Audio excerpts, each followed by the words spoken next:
Good afternoon. I am in a different location down by Richards Lake. They called it Warden's Lake when we first moved here, and there was no lake. But Richard, as I explained in a previous honor to Richard's legacy of the things that he accomplished at a very young age, he saw the potential of turning this down below our land and following the contours of what used to be a lake, but it needed a bulldozer and it had to be kind of planned out strategically. And Richard always had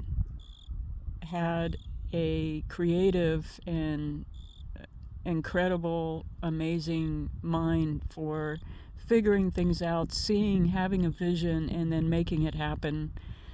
And so I wanted to share the lake down below here. I'm sitting on a lounge chair. Richard brought a lounge chair down here not too long before he died. And I just thought, you know what, Richard, I'm going to sit in your lounge chair and do a video in your honor of how beautiful this lake is. It's people call it a pond. It's much larger than a pond. Richard was concerned about these reeds encroaching, and that can be a problem. I mean, in one way, it kind of provides. There's Schmickles. He just loves it down here. Get him, Schmickles. Go get the ducks. But it's a sanctuary for herons and mallards, and birds, ducks, all kinds of variety of birds. And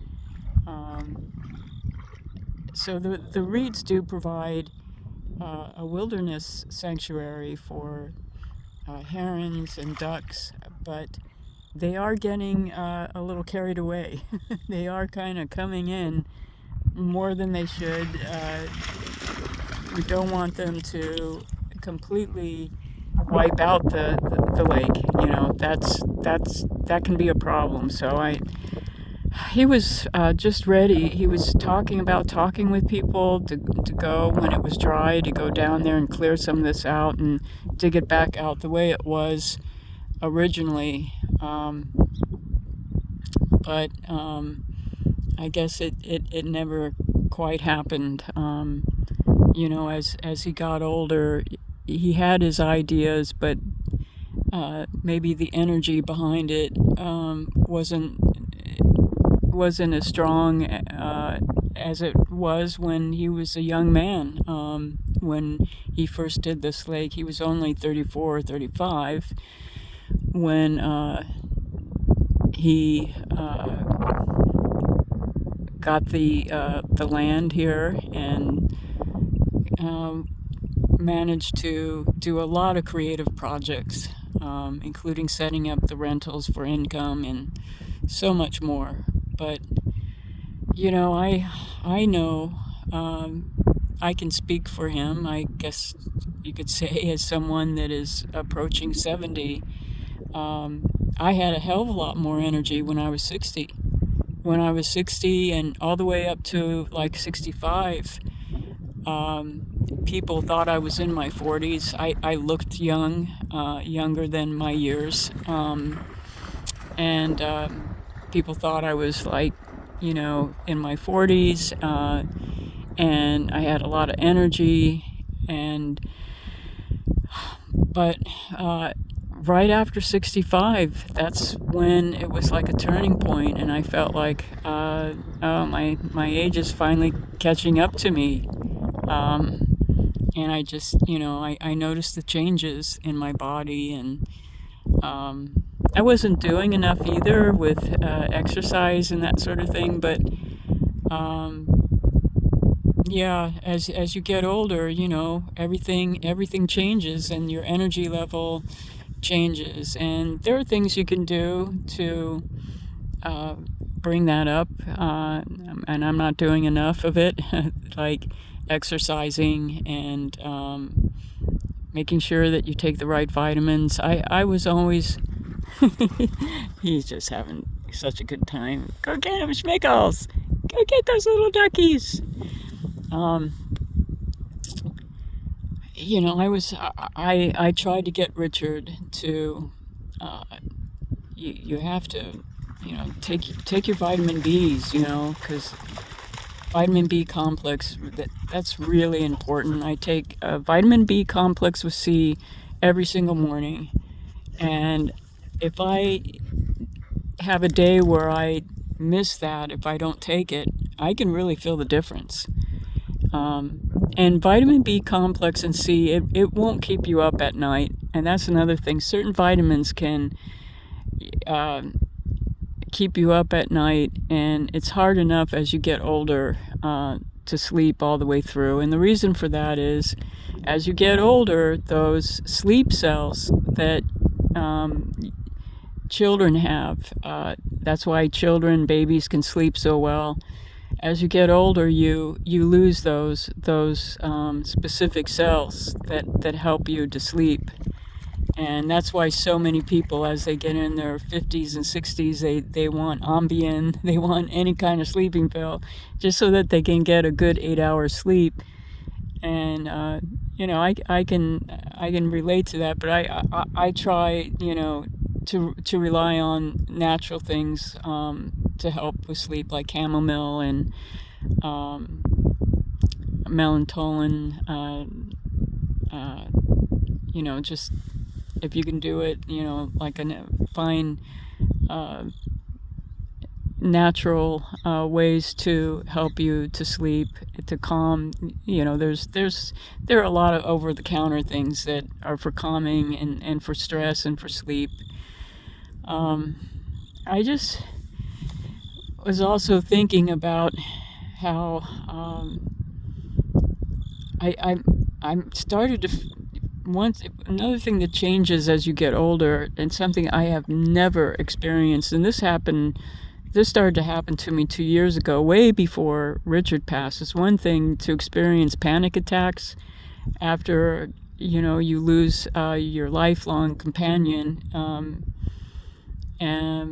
but like this started to happen to me a couple of years ago, on and off, where it would happen late at night. And I wonder if anybody out there is also experiencing this as you get older, you know, past 50, 60, where, you know, at night, it always happens at night, not during the day when you're doing things, but at night, sometime around 1, 2 a.m., all of a sudden I can feel my heart and this anxiety and this, it's real panic.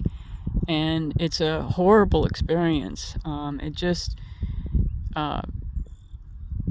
sometimes if it gets bad, I'll just get up and I'll get up and drink some water, or that's another thing. Like sometimes the panic attacks have something to do with being dehydrated as you get older. So you want to make sure you have water by your side. But also just, you know, I would get up and go to the bathroom, or, you know,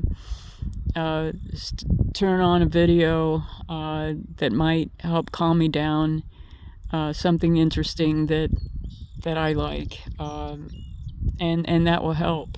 But it is, I haven't experienced it for a while, but the last couple of nights it's been happening again, and it keeps you up at night, and then in the morning you're not feeling very, very well because you didn't get a very good night's sleep. That's another reason why people want sleeping pills, because it's not just that they can't sleep, they don't want to experience panic attacks at 2 and 3 a.m. And I think it could be some of the things going on, people picking up the energies that are going on in our society right now, in our world, the chaos and just so unnecessary. You know, tension in the air.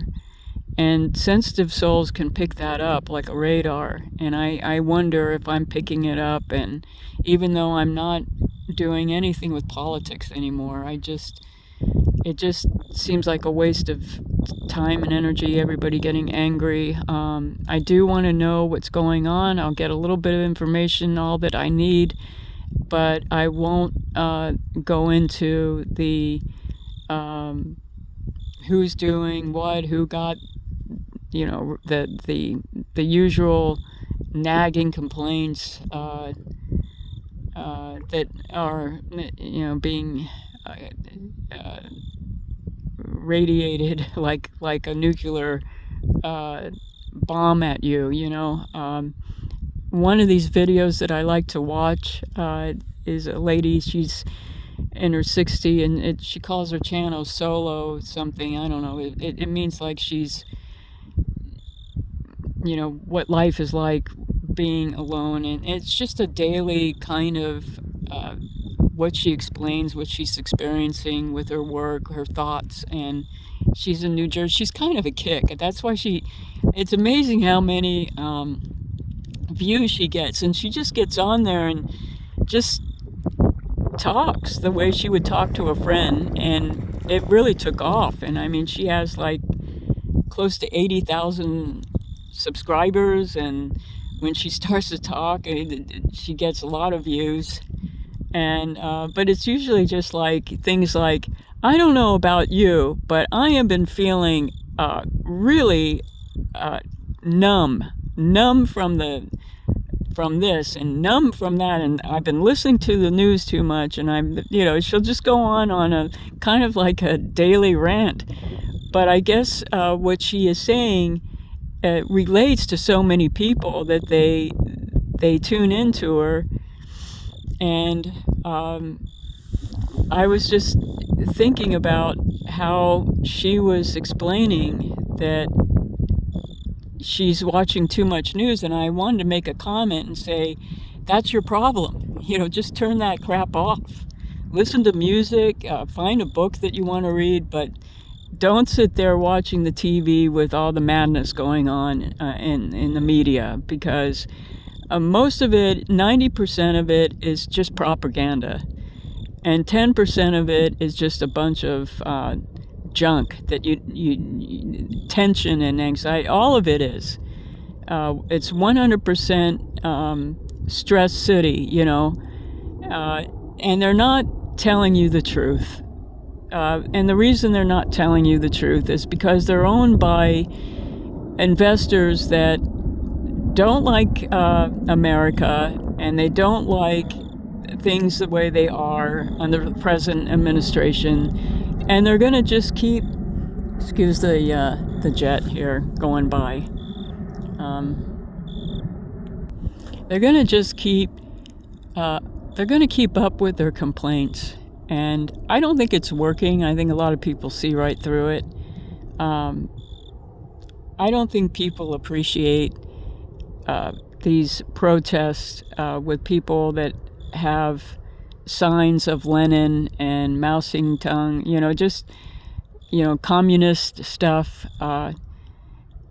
You know, these what are called useful idiots. They have no idea what it's like to live in a communist country.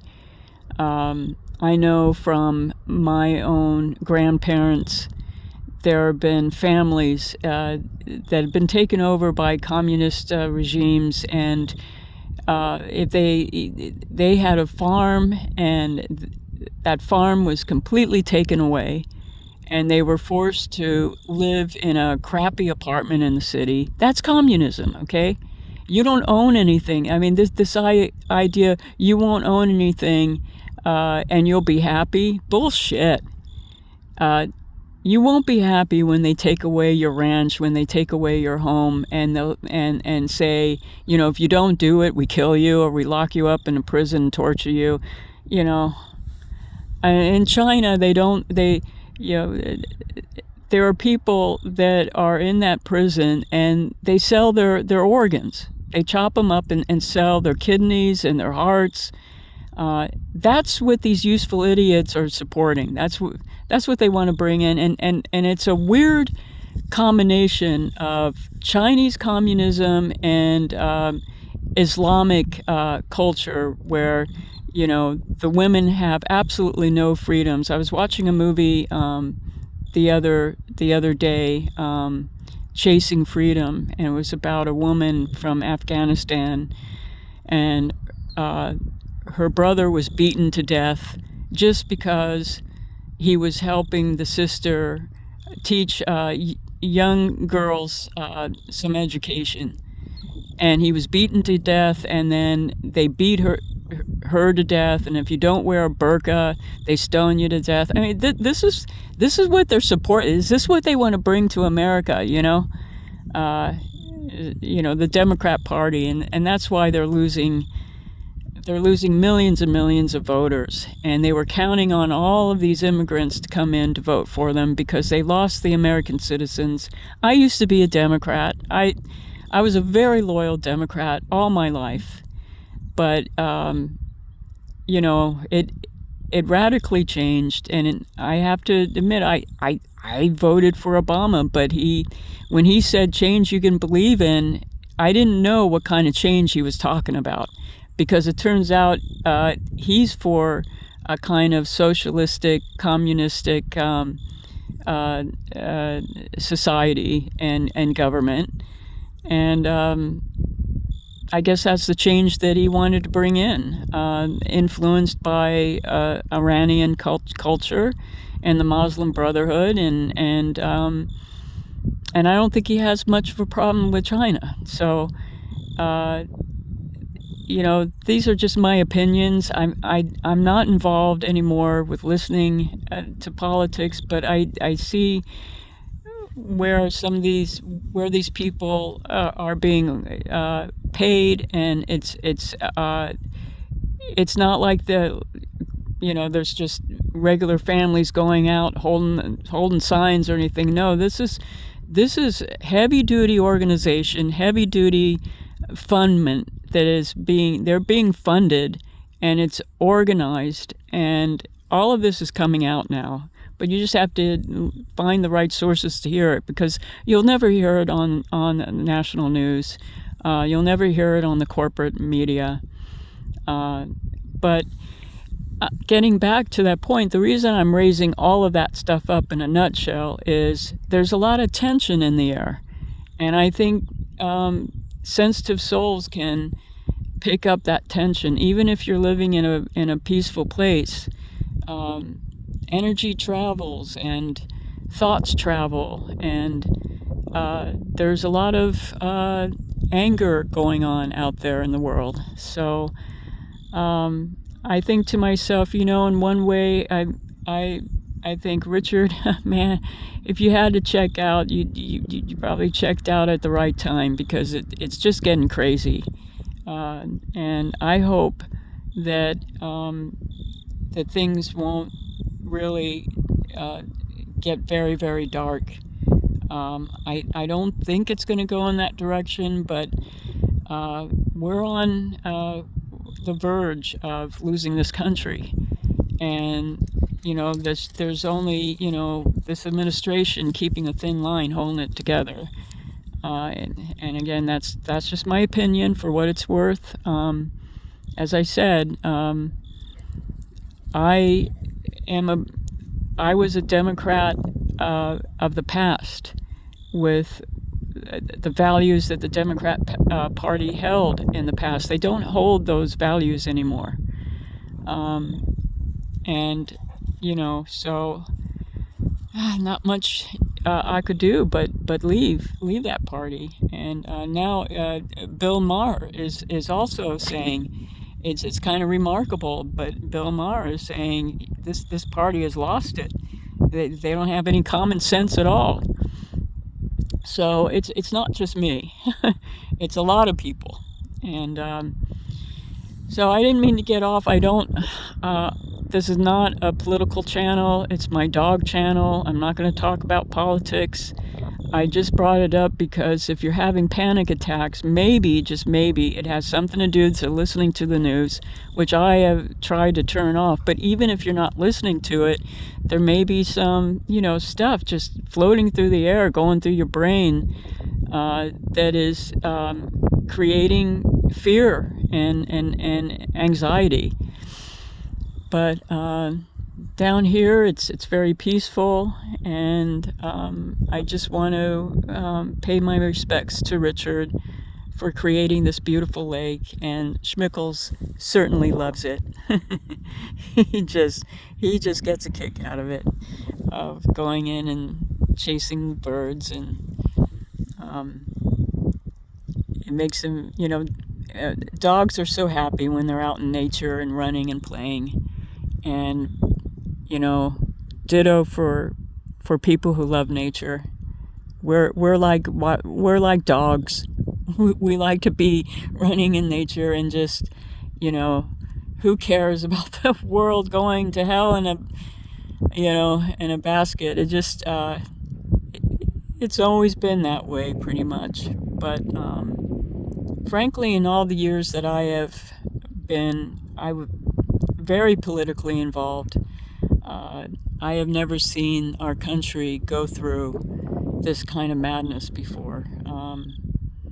It's there's just some really dark things going on, and I hope that it changes, and I hope that we find peace, because that's another thing. From what I remember, when I was a Democrat, the Democrat Party was the party of peace and love. And now they're the party of love and of hate and division and violence, and that's not a good thing. So remember, keep your faith, stay peaceful, stay in nature, because nature will ground you. Okay, have a good one, everyone. Bye-bye.